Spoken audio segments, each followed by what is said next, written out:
Kali ini saya bersama Pak Tanaya, salah satu pemimpin di jajaran manajemen hotel di Bali. Selamat siang Pak Tanaya, apa kabar? Bro. Ya, selamat siang Pak David. Gimana Pak hari ini? Keadaan Bali gimana Pak? Getting better. Jadi semakin baik. 2020 kita benar-benar struggle. Efek pandemi ini sangat-sangat terasa sekali. Nah, 2021 di mana per Desember kemarin kita udah level 2. Jadi market domestik mulai naik. Oh. Kalau market overseas karena masih karantina, jadi ya belum begitu banyak yang masuk. Paling beberapa yang tamu-tamu yang sifatnya sosial atau bisa kerja ada beberapa, cuma tidak signifikan. Kalau tamu yang traveling holiday zero. Untuk overseas zero. Buat yang bule-bule yang udah banyak juga kelihatan itu emang bule yang stay atau emang ada kerjaan di sini Pak? Iya, bule-bule yang stay yang atau terjebak sebenarnya? Bukan, mereka itu satu kerja online seperti yang saya pernah alami di salah satu properti. Mereka semua rata-rata kerja online. Iya ada istilahnya nomaden gitu ya. Nomaden, jadi you can walk anywhere.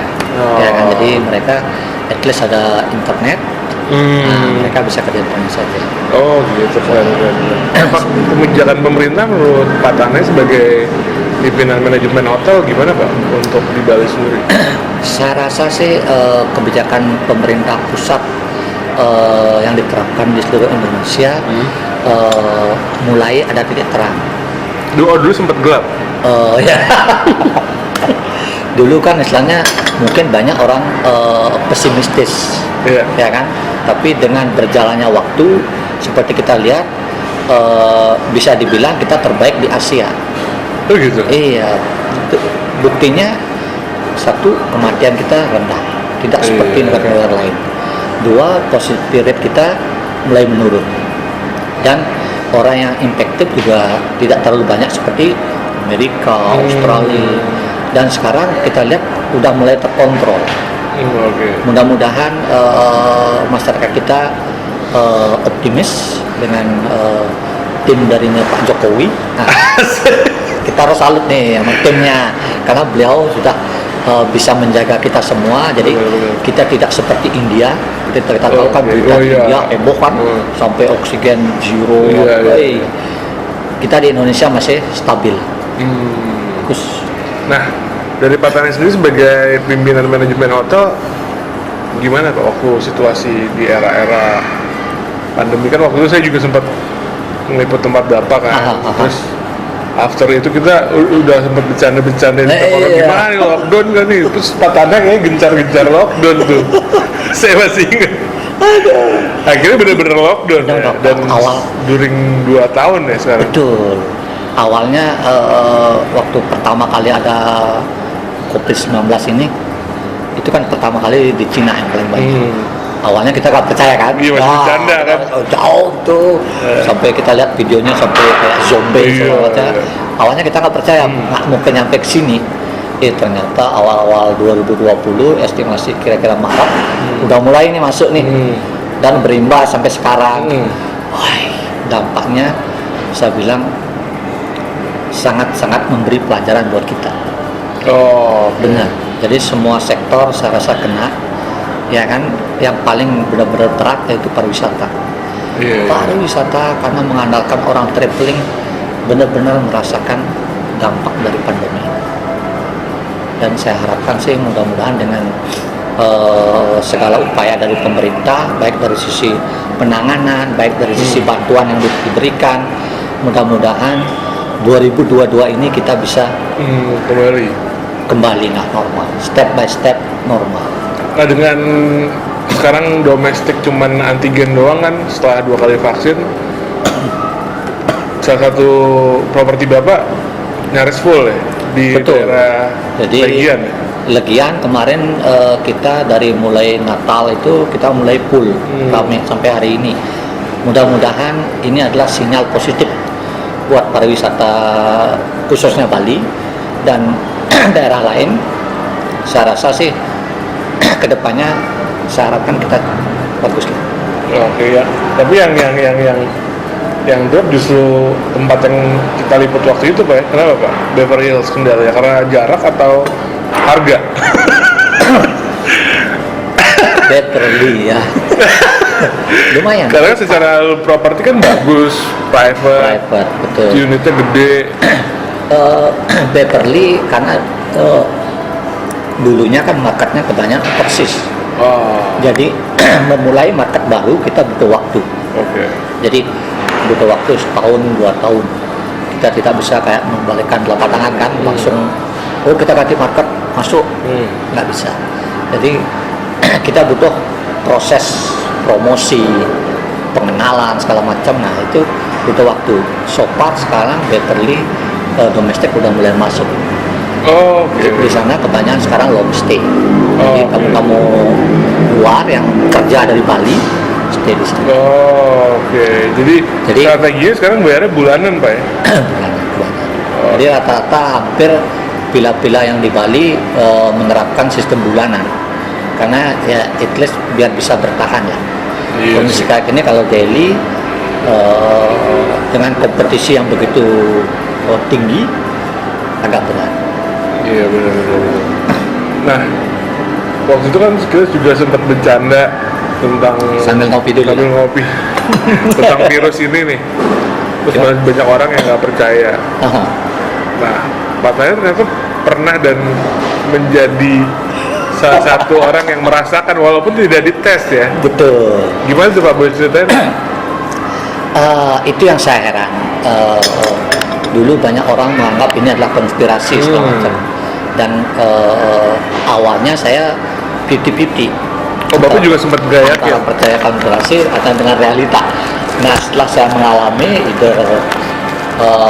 akhir-akhir 2020 semua keluarga saya kena. Saya nggak tahu dari mana kejangkit kan. Tapi kan Bapak nggak dites kan? Kalau keluarga dites ya waktu itu? Kita kan tahu ciri-ciri kita kena COVID ini kan dari gejala-gejalanya. Ya gejalanya kita tahu. Nah kita udah tahu gejalanya, jadi kita terapkan seperti yang dianjurkan oleh pemerintah. Seperti satu, kita karantina mandiri. Jadi waktu itu bukan saya BCA dong ya? Bukan. BUMN karena mandiri. Jadi saya mandiri, saya berusaha minum vitamin, makan yang banyak, itu pun dipaksa. Jadi intinya kan karena seperti yang saya baca bahwa ini intinya antibodi kita harus dinaikkan biar kita bisa melawan. Pas tungkare dengan minum vitamin beberapa hari mulai normal. Dan semua keluarga saya juga pulih. Jadi terus terang buat teman-teman yang masih belum percaya, saya harapkan sih karena saya pernah mengalami COVID ini memang berat dan gejalanya juga seperti yang diinformasikan, benar-benar jelas lemes, tidak bisa mencium bau, benar-benar lemes, kaki kayak gemeteran. Aduh. Jangan sampai kenal ya. Iya. Berat. Iya. Tapi gimana Pak dengan situasi vaksin? Bapak udah setelah saya udah komplit vaksin. Saya udah komplit vaksin 2 kali. Jadi setelah saya kena kan pemerintah gencarnya vaksin.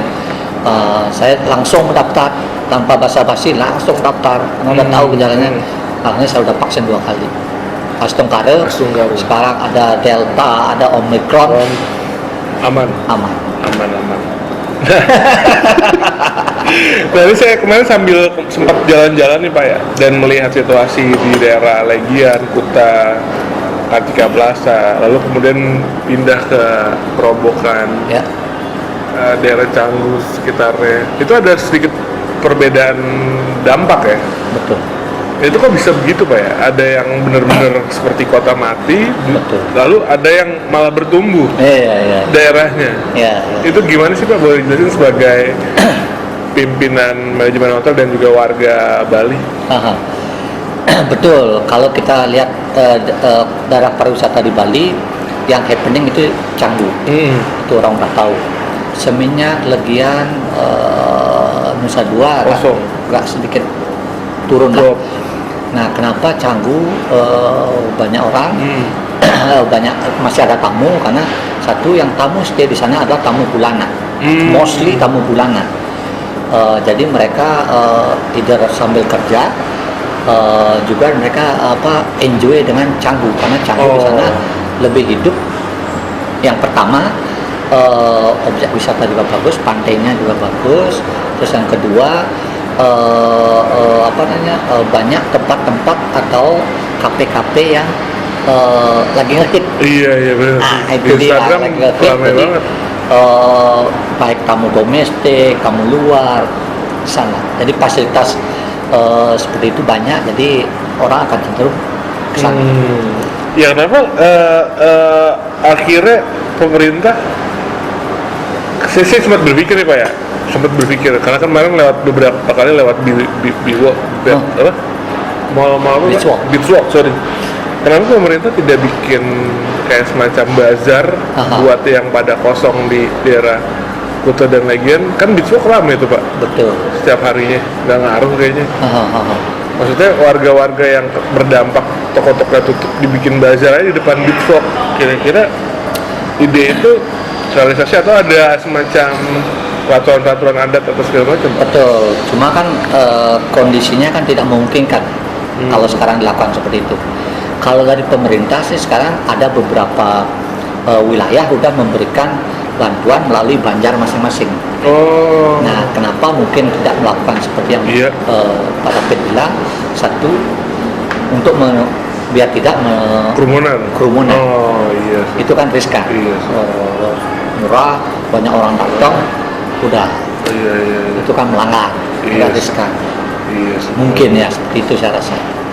Iya, berarti ide saya salah juga tuh Pak. karena ngeliat Kartika Plaza yang dulu rame, joget-joget, ya kan, Kuta, Legian, kayak begitu, kayak kota mati. Benar. Nah, lalu gimana nih Pak? 2022 harapan dan optimis Pak Tanai sebagai manajemen hotel apa nih Pak di tahun baru ini? Kalau saya perhatikan sih 2022 kita ada titik cerah. Domestik udah mulai traveling, plus kita lihat Delta tidak terlalu berimbas di Bali, tidak terlalu berdampak di seluruh Indonesia.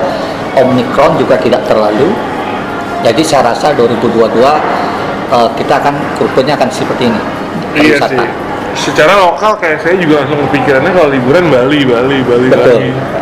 Jadi saya rasa sih 2022 lebih baik daripada 2021. Iya, terus walaupun kemarin Labuan Bajo sempat digembar-gemborkan, tapi Bali tetap kayak rumah kedua buat orang-orang yang pengen liburan. Ya, semua merindukan Bali. Iya, benar. Termasuk Pak David. Iya, benar. 2 tahun, Pak. Iya. 2 tahun ke Bali biasanya setiap tahun berapa kali kan? Itu dah. Minta jatah kamar itu. siap. Oke, ini ngomongin yang lain nih Pak. Ngomongin hobi Pak Tanai ya. GP, Rossi. Setelah Rossi nggak ada, gimana Pak pensiun? Tetap. Jadi tapi bentar dulu guys, ini Pak Tanai ini orang yang ngefans atau apa nih Pak? Udah menjadi brothernya Rossi atau gimana? Tapi mobil-mobilnya tuh 46 Rossi, boleh ceritain dulu Pak, sebelumnya awal mulai jatuh cinta sama bukan jatuh cinta ya kan? Ngefans atau idola sama Rossi? Rossi itu entertain sejati. Apalagi cara nyalipnya sangat sportif, ya kan. Jadi nanti Maret kita ke Lombok lah. Itu belum, ntar kita bahas. Meskipun Rossi tidak udah aktif, tapi tetap. Jadi balap MotoGP, adrenalin kita terpacu melihat, benar nggak? Iya sih. Jadi biar lebih mudah terus lah. Nah, kenapa akhirnya semua mobil, item-itemnya Pak Tanai di branding 46? Ada alasannya nggak Pak? Karena entertainment sejati itu? Atau punya spirit anak muda? Betul. Jadi satu, saya ngefans sama Rossi. biar jiwa saya selalu muda terus. Setiap minggu San Mori, Pak? Sejak pandemi saya tidak San Mori. Kalau sebelum pandemi biasanya Nyaris setiap minggu. sebulan pernah aja San Mori. Karena pandemi ya kita off dulu dah. Jadi kita ikuti aturan pemerintah. Kita pandemi, hobi berkurang. Hobi berkurang. Jadi kita banyak setelah kerja stay at home. Oke. Jadi Nah, kita Grand Prix Mandalika Lombok. siap. Sebelumnya udah sempat survei dulu karena ada pernah project di NTT, NTB ya? NTT. Oh, NTT. Tapi ngeliat Mandalika menurut Pak Tanaya gimana Pak? Pantai yang dibikin apa namanya? Tempat balapan istilahnya apa Pak? Sirkuit. Itu gimana? Fantastic. Keren. Mandalika one of the best circuit in the world. Wow. Jadi saya salut terhadap timnya Pak Jokowi. Jadi Rossi bilang kalau ke Mandalika itu bukan untuk balapan, Untuk liburan. untuk liburan. Karena pantainya super keren dan sirkuitnya juga keren. Jadi next Maret bisa Maret. ajak Pak David nanti kita ke sana. Nah, setelah Rossi nggak ada, jagoannya siapa nih Pak? Saya ngefans sama murid-muridnya Rossi. Ada beberapa kan? Pecco Bagnaia, Ducati, bagus. Kalau di MotoGP ya, ada Morbidelli juga. Nah kalau Moto2 nanti akan ada Celestino Vietti. Mantap. Kalau Grand Prix itu kelas-kelas bermacam-macam kelasnya langsung di sirkuit itu Pak? Atau gimana? Betul. Jadi ada tiga Tiga tipe, kelas. tiga kelas, Moto3, Moto2 sama MotoGP. Wih. Jadi setiap kelas ini ada muridnya Murid Rossi. Rossi. Tanaya Rossi. Oke, nah terakhir nih Pak, karena Pak Tanaya juga lagi on duty, ini lagi break bentar mampir ke sini. Membangun tempat wisata kayak Pak Jokowi punya visi luas bikin Mandalika. Pak Tanaya juga hampir berapa tahun nih Pak di dunia wisata setelah walaupun lulusannya ekonomi ya, Iya, akuntan ya. udah puluhan tahun. Gimana Pak untuk membangun tempat wisata yang baik? Kan banyak kayak saya kan orang Batak Pak ya, dan Toba juga lagi dibangun, tapi sulit mungkin karena mohon maaf sumber daya manusianya masih tidak welcome selayaknya kita di Bali gitu. Menurut Pak Tanaya seperti apa sih Pak? Bagaimana membangun wisata yang baik? Pesan Pak Tanaya buat Saya rasa apa yang dilakukan oleh pemerintah dengan membangun Labuan Bajo, Danau Toba. Lombok, Danau Toba, Danau Toba, jadi menjadi daerah pariwisata yang seperti Bali. Saya rasa saya acungi jempol. Jadi tidak hanya Bali, jadi daerah-daerah di Indonesia juga maju oleh pariwisata. Nah sekarang kuncinya adalah masyarakat. Masyarakat menerima lah. Nah, itu dia kalau tuh. kita contohkan seperti Lombok sudah dibikinkan sirkuit dan mereka sekarang merasakan manfaat daripada sirkuit ini. Jadi masyarakat sekitar sudah merasakan dengan adanya balapan seperti kemarin World Superbike, mereka sangat-sangat merasakan manfaat daripada, karena sekian ribu orang visit Lombok, stay di Lombok, mereka pasti akan beli souvenir, Iya. jalan-jalan, Stay. hidup semua. Betul, Ya kan, betul. souvenir hidup, masyarakat juga bisa jualan segala macam, semua dia merasakan. Jadi saya kira bagus apa yang dicanangkan oleh Pak Presiden. Berarti PR adalah manusianya ya? Manusianya harus mendukung, karena hospitality ini yang diperlukan adalah keramah tamahan. Iya bener kan, kayak Pak Tanaya kan punya, kalau saya perhatiin punya tim yang pertama loyal dan juga humble sama Betul. tamu. Saya sebagai orang yang pernah kerjasama merasakan gitu. Betul. Nah menciptakan manusia itu yang sulit ya. Betul. Harusnya Jadi- gimana tuh Pak? Jadi kunci dari pariwisata yaitu keramah tamahan. Ya kan, jadi dengan itu orang akan senang diservis. Iya. Nah kuncinya yaitu kita dekat dengan karyawan, dengan staff. Kita kasih pengertian how to service tamu. Jadi dengan service dari hati. Jadi tidak ada embel-embel karena kerja, karena nyari duit, tapi mudah-mudahan service orang dengan hati. Saya rasa hasilnya pasti bagus. Mantap Pak. Kuncinya Ya, itu. 2022. Pak, untuk Transera sendiri ada kemungkinan properti baru atau gimana Pak? Astengkare lah. Astengkare kemarin karena pandemi 2 tahun ini ada beberapa properti kita pending. Ada kemarin di Makassar, ada juga di Bogor, di pending sama baik itu owner yang bersangkutan. Mudah-mudahan 2022 ini ada sedikit harapan dan pariwisata mulai naik. Mudah-mudahan bisa open. Oke, untuk Bali Mohon sendiri. doanya. Untuk Bali sendiri ada yang di take over yang mungkin ada di Bali Ranger atau so far masih sejauh confirm ini di belum Kanada? ada. Belum ada. Mudah-mudahan lah nanti 2022 ini ada tambahan lagi. Pak, mungkin boleh dijelasin di Bali sendiri kita harus kemana nih Pak kalau ke Transera? Dari Pak Tanaya, boleh ada apa aja propertinya? Oke, kalau di Bali kita properti ada 2. Jadi di Legian sama di Seminyak. Jadi di Legian itu lokasinya sangat-sangat strategis, dekat Ground Zero, dekat PIV Club, dekat Sky Garden. Jadi yang suka lifestyle, yang suka night club, itu cocok itu. Saya banget itu tempatnya. Jadi itu cocok itu untuk yang di Legian. Dan kalau yang di Seminyak kita ada namanya Transera Kirana Villa. Nah, itu cocok untuk honeymoon sama family.